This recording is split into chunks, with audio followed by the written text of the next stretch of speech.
Bem, hoje a gente vai trabalhar um terceiro reino, certo, gente? Dando continuidade ao nosso estudo sobre introdução dos reinos, tá bom? A gente vai trabalhar o reino protista, que são o reino que estão contidos todos os protozoários, perfeito? Deixa eu botar aqui o slide para a gente começar a nossa apresentação.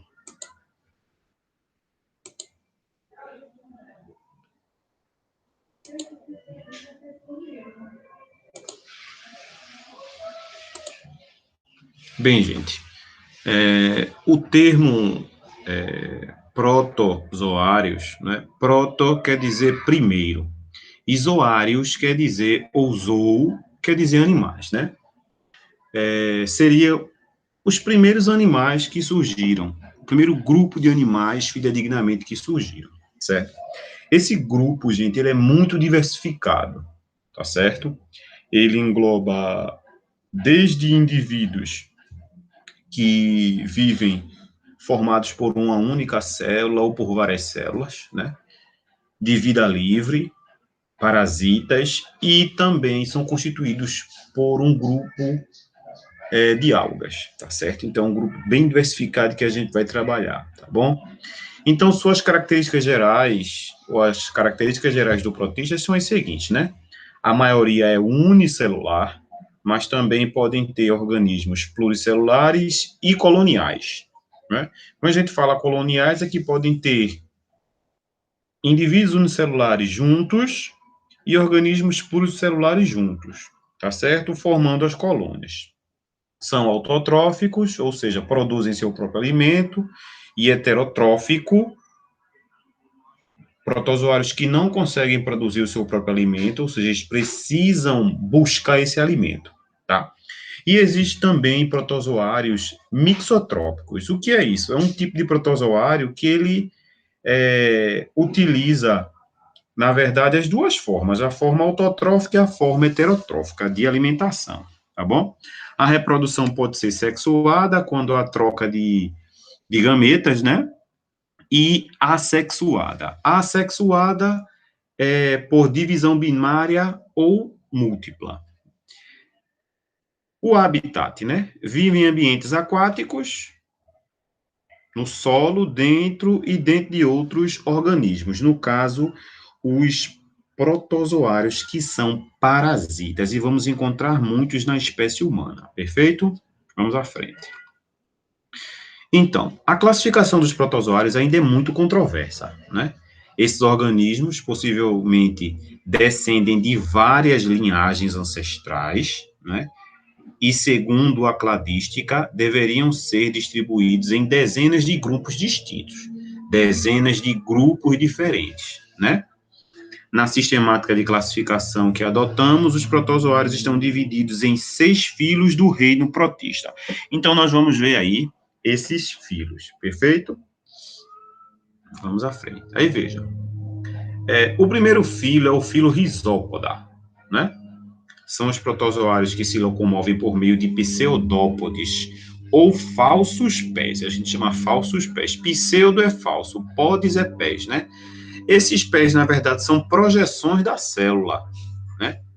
Tá bom? Também empregadas na captura dos alimentos. Então, a célula, quando ela quer se alimentar, ela projeta, ela sofre uma deformação e forma esses pés falsos, que na verdade são projeções da célula, tá bom? Para a captura de alimentos, né? Alimentos líquidos, alimentos sólidos, perfeito? Seus representantes são as amebas, né? Há espécies de água doce marinha, certas espécies de ameba vivem no corpo humano, parasitando, né, o corpo humano, sem causar prejuízo, né? Em relação comensal. Algumas também vivem agora de forma parasitária. Como exemplo, temos a Entamoeba gengivalis, que pode ser encontrada, e a Entamoeba coli, Essas duas primeiras espécies aqui podem ser encontradas dentro do nosso corpo, mas em uma relação comensal, né? Uma relação não parasitária. Já a Entamoeba stolítica, essa sim, ela é um protozoário que é parasita do nosso intestino. Perfeito, gente? Provocando ulcerações, porque ela se fixa na parede do intestino e começa a retirar alimentos, né? E também a perfurar a parede do intestino. Tá certo, gente? Então, aí o filo Rhizópoda, né? Temos aqui um exemplo de uma ameba, né? Aqui, ó, uma ameba. Se a gente vê, ó, aqui, ó, isso aqui são os pseudópodes, a projeção, né? Tá vendo aqui que a célula que ela sofre projeções para que ela possa se locomover e para que ela possa se alimentar, tá? É interessante que pessoas com crise de ameba, elas têm muitas dores na barriga. E as fezes podem sair com muito muco, né? Aquele material de forma bem catarrenta, né? Isso é um indício também de que a pessoa possa estar sendo parasitada por ameba, tá bom? Perfeito? Vamos à frente. Outro filo que não é um filo tão comum é o filo Actinópoda, né? São protozoários dotados de pseudóptos filamentosos. É diferente do pseudópto dos risópodas, né? Há dois grupos, os radiolários, que vivem exclusivamente no mar, e os heliozoários, que vivem, em sua maioria, na água doce, né? Então, vamos ver os exemplos aqui. Então, nós temos os radiolários e os heliozoários, né? Temos aqui, ó, as projeções, certo? Dos pseudópodes filamentosos aqui, certo? Aqui, geralmente, são organismos microscópicos, formados por uma única célula, assim como a ameba também, que não são visíveis a olho nu, tá certo? Um outro filo é o filo Foraminífera, né? Que são protozoários dotados de carapaça, tá bom? Externa. Porque dotadas de perfurações por onde saem pseudópodes para alimentação. A maioria é marinha. É engraçado que esses três grupos, esses três filos iniciais, eles se utilizam de pseudópodes para poder se alimentar, né? Até porque a gente não vai encontrar movimentação em formato de cílio ou flagelo desses seres vivos, tá bom? Aí suas microcarapaças formaram extensões de depósito no fundo dos oceanos, né? Originando rochas sedimentares, calcárias, denominadas de vasas. As grandes pirâmides do Egito foram construídas com vasas. Então, as grandes pirâmides do Egito, gente, foram construídas com depósitos de carapaça de foraminíferos, tá bom? A ação aí da engenharia, né, na época egípcia aí, bem antes de Cristo aí, né, gente? Já tinha esse processo de engenharia e a utilização desses animais para a formação das vasas, né? Que eram os blocos de construção das pirâmides. Perfeito? Vamos embora. Temos aqui exemplos, né, de fotos de foraminíferos aqui. Essas carapaças aqui, gente, por mais que estejam aqui aumentadas aqui nessa foto, isso aqui a gente não consegue ver a olho nu não, tá? A gente consegue ver numa lupa. Se você pegar um punhado de areia num copinho e botar numa lupa, a gente ainda consegue ver, tá bom? Consegue ver com melhor forma os foraminíferos. Outro filo, o quarto filo que a gente trouxe aí é o filo apicomplexa, né? Então, são protozoários endoparasitas, né? Sem estrutura de locomoção, ou seja, são parasitas internos, né? Aqui, gente, corrija aí, tá? É um Szinho aqui. Sem estrutura de locomoção, também conhecidos como esporozoários. É um grupo, gente, de protozoários bastante complexo, porque eles, apesar de serem parasitas, eles podem provocar doenças muito sérias para a espécie humana, né? Diversas espécies causam doenças em invertebrados, olha aí. insetos e minhocas, por exemplo, em aves e em mamíferos, certo? Exemplos de parasitas, temos o Plasmodium, que causa malária, né? O Plasmodium malariae, aí é só o gênero Plasmodium. O Toxoplasma gondii, que é uma protozoose que é transmitida pelos gatos, pelos felinos, leões, tigres. Tem uma outra curiosidade muito interessante na toxoplasmose, que as mulheres, quando engravidam, no pré-natal é pedido no pré-natal o exame de toxoplasmose, porque esse protozoário ele pode ocasionar a morte e a cegueira do bebê. E em pessoas, e deformação também, né? E em pessoas adultas, eles podem ocasionar cegueira, tá certo, gente? Temos também o Pneumocystis carini, né? Causador da pneumonia, né? A gente às vezes pensa que só pneumonia é causada por bactéria, por vírus, mas a gente tem também essa espécie de protozoário que proporciona também a pneumonia, tá certo? Essa espécie aí, a Pneumocystis carini, que é essa daqui, tá? Temos aqui, né, o exemplo do Toxoplasma gondii, que é um esquema, certo, aqui do protozoário, tá certo, gente? Se você ver, ele não vai ter nenhuma estrutura de locomoção, tá? Aqui a gente tem um Plasmodium malariae, que embora ele tenha esses filamentos aqui, mas esses filamentos aqui não são filamentos de locomoção, tá certo? Perfeito. Temos aqui os dois exemplares, né? Com suas organelas aqui, certo? Um outro filo, o quinto filo, é o Zoomastigóphora, né? São os protozoários que se movimentam por flagelos, que podem ter de 1 a 2 flagelos, certo? Os flagelados vivem em meio aquático, tanto no mar quanto na água doce. Muitas espécies são parasitas e causam doenças em animais e em seres humanos, certo, gente? Dos apicomplexos em diante, gente, tirando os risópoda, né, muitos são parasitas, tá? Nós temos aqui o Trypanosoma cruzi, que provoca a doença de Chagas, né? Que é aquela doença onde o inseto barbeiro, certo?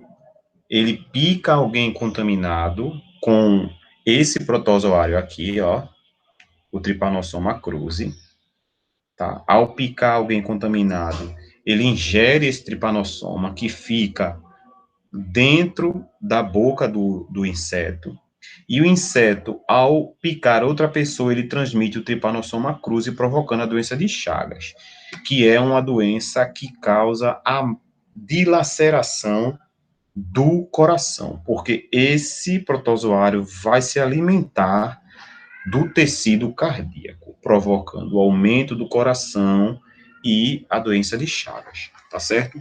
Um outro protozoário é o Leishmania, que nós temos aqui o gênero Leishmania e que apresenta outras espécies, Leishmania brasiliensis, tá? Geralmente aqui esse protozoário está associado a doenças que causam a degeneração da pele, certo?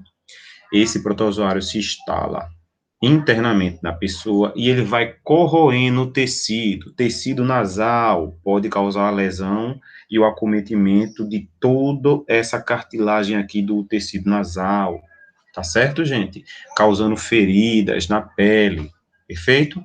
Um outro é o Trichomonas vaginalis. Aqui a gente já vai ter um protozoário que vai provocar, certo, uma doença sexualmente transmissível, tá certo, gente? O Trichomonas vaginalis.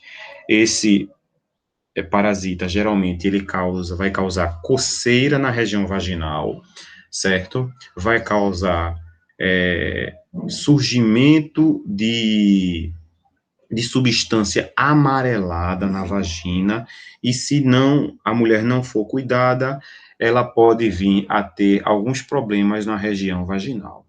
No homem, certo? Embora o homem também possa adquirir, mas os sintomas vão ser bem diferenciados. O único problema é que, não é que o único, mas um grande problema é que no homem a gente não vai ter muitos sintomas, o que pode provocar a transmissão desse protozoário. Muitas vezes o homem se infecta e transmite para a sua companheira e não sabe que está contaminado. Perfeito, gente? Já nós temos um gênero Triconinfa. Esse gênero aqui, na verdade, ele é um gênero onde esse protozoário desse gênero aqui, ele vai auxiliar esses insetos aqui. Por exemplo, o cupim, gente, ele ao comer a madeira morta, ele não consegue degradar a celulose que tem na madeira, tá bom? Então, quem é que vai digerir essa celulose? Esse protozoário aqui do gênero Triconinfa. Ao mesmo tempo que ele digere a celulose, né, os seus excrementos, o seu material que não é aproveitado vai servir de alimento para cupins. A mesma coisa ele auxilia também nas baratas. Existem alimentos que as baratas não conseguem digerir, tá bom? Mas esse protozoário do gênero Triconinfa aqui, ele vai ajudar a digerir o material orgânico que é consumido pela barata, e, na verdade, os excrementos deles vão ajudar a alimentar a barata, perfeito? Na verdade, o cupim, ele não se alimenta da madeira, ele se alimenta do material que é produzido a partir do excremento desses indivíduos que ficam dentro do estômago dele, assim como a barata também, perfeito? Aí nós temos aqui, ó, o exemplo do Trypanosoma cruzi, tá? E aqui a gente tem o exemplo do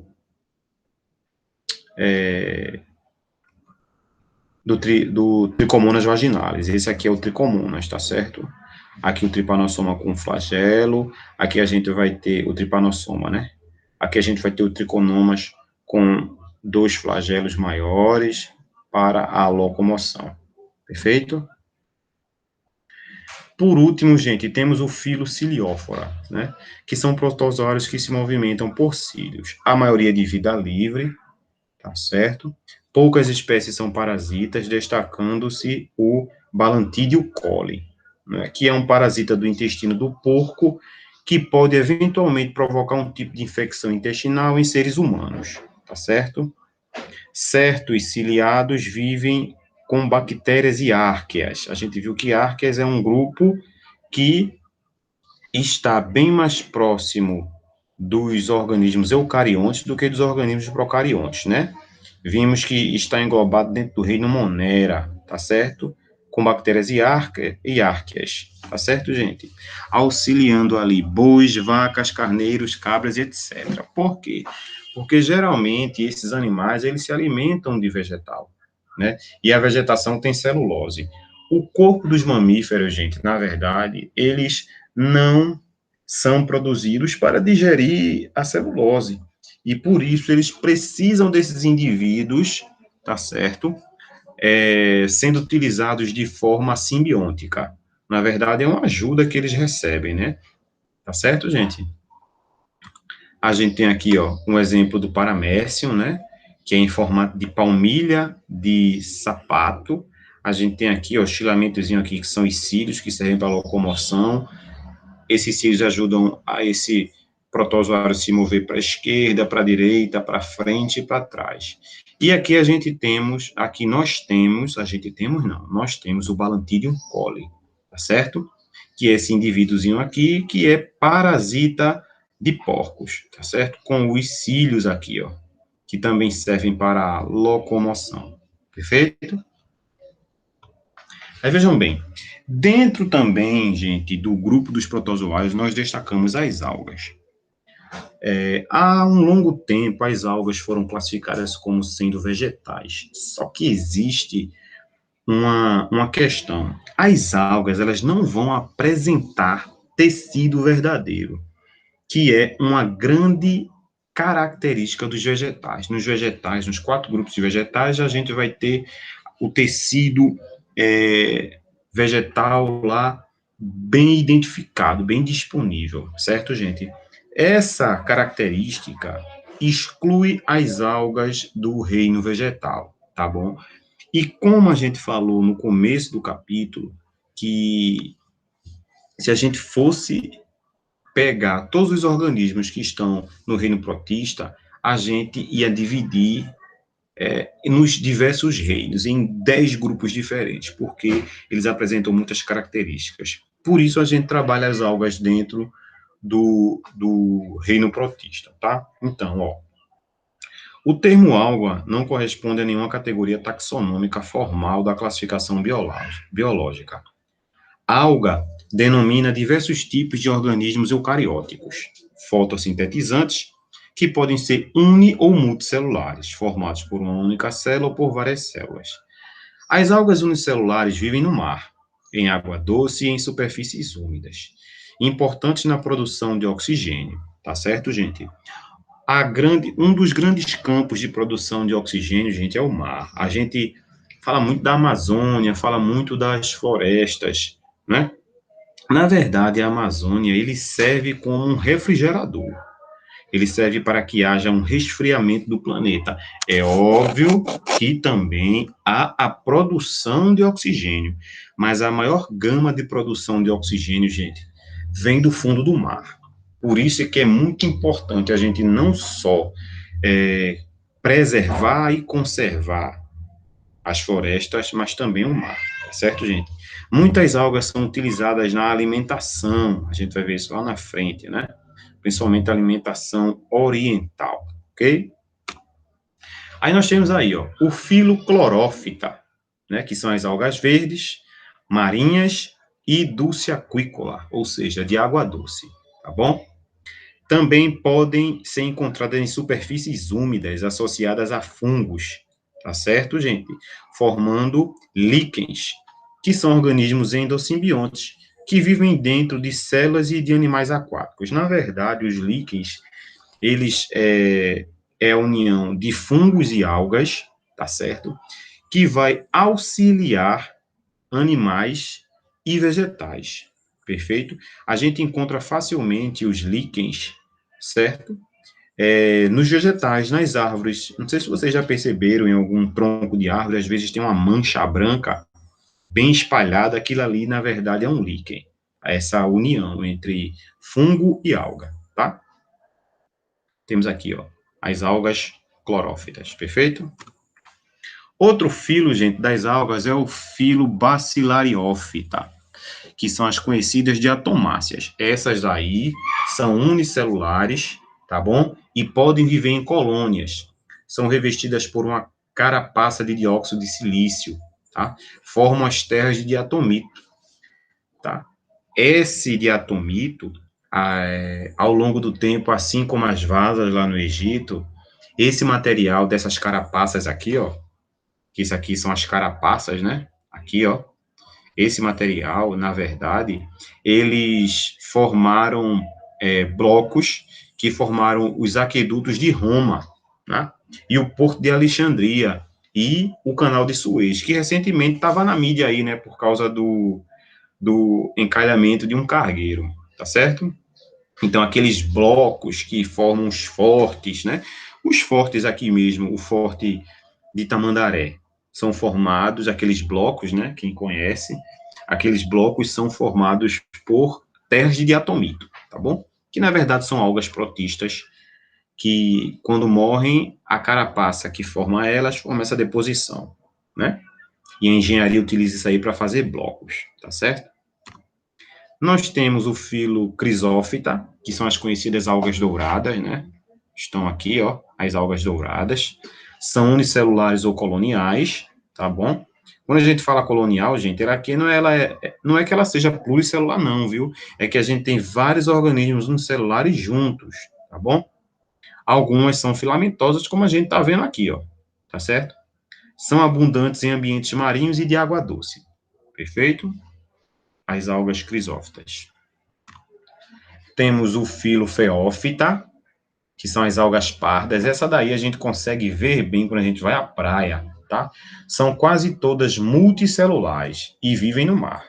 São comumente encontradas nas praias do gênero sargasso. Às vezes a gente vai à praia, aí tem aquele tapete de sargasso, né? Tá certo, gente? Ali são algas pertencentes ao grupo dos protozoários, tá bom? Temos aí o filo Rhodophyta, tá bom? Que temos aqui, ó, as algas vermelhas. São quase todas multicelulares, vivem em mares tropicais e em águas doces. Algumas vivem aderidas ao coral, como a gente tem aqui um exemplo do coral aqui, ó, tá bom? Essa estruturazinha aqui é um coral, que é um animal, tá? Que a gente vai estudar quando a gente entrar em reino animal, perfeito? Temos o filo Dinófita, tem que fazer uma correção aqui, não é Dinífita não, tá, gente? É Dinófita. Os dinoflagelados são unicelulares, a maioria é marinha, e constitui o fitoplâncton.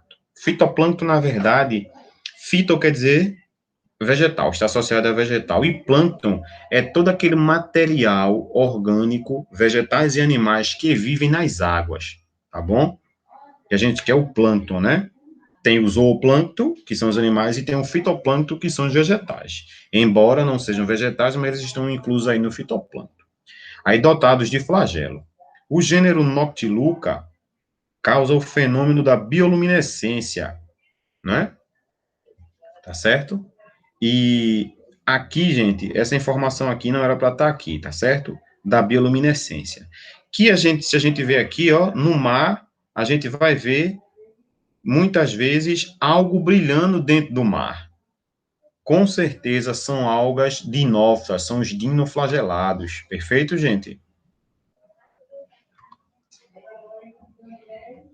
E também, né, as dinófitas, elas causam o fenômeno da maré vermelha, que no caso aí são as pirrófitas, certo? Causam esse fenômeno aqui, ó. Todo esse material aqui vermelho é a maré vermelha ocasionada por essas algas. Em 2019, logo no comecinho do ano, houve um evento de maré vermelha em Maracaípe, certo? Não foi visível, mas em uma segunda-feira, os trabalhadores de um restaurante estavam de folga e entraram dentro do mar e sentiram a água do mar com gosto de vinagre, né? Na verdade, a água do mar é salgada, tem aquele gosto característico salgado.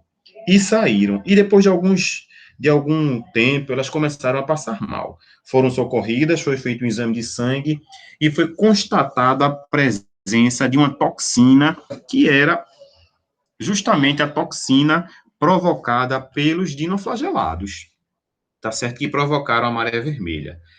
É muito comum isso acontecer quando acontece alguma variação de temperatura, alguma mudança de salinidade na água, e esses organismos, eles crescem de forma demasiada, tá certo?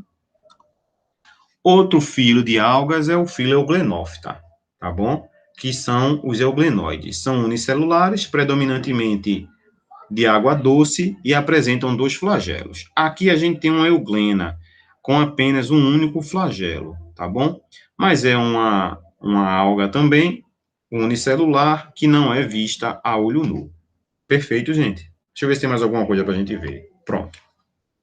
Aqui a gente acaba, gente, basicamente os protozoários, tá certo? Que é mais um reino que a gente viu, tá bom, gente? Eu vou ficando por aqui. Eu espero que vocês tenham gostado. Deixa eu parar a apresentação aqui, né?